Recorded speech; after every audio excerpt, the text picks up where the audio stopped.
Hi, Ali. Fancy seeing you here. Oh, hey, Sara. Are you studying?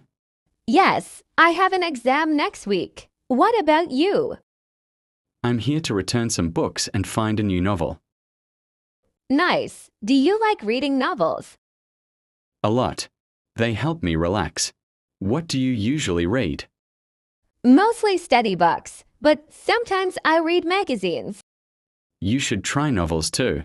They improve vocabulary. True. Which one would you recommend? There's a good one about travel and adventure. Sounds interesting. Do you often travel? Yes, I love exploring new places.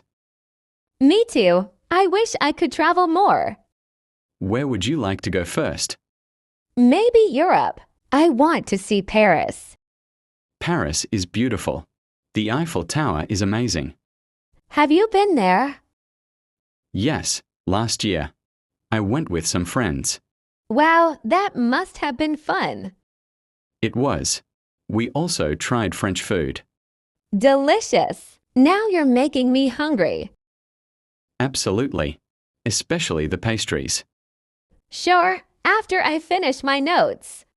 Haha, sorry. Maybe we can grab lunch later.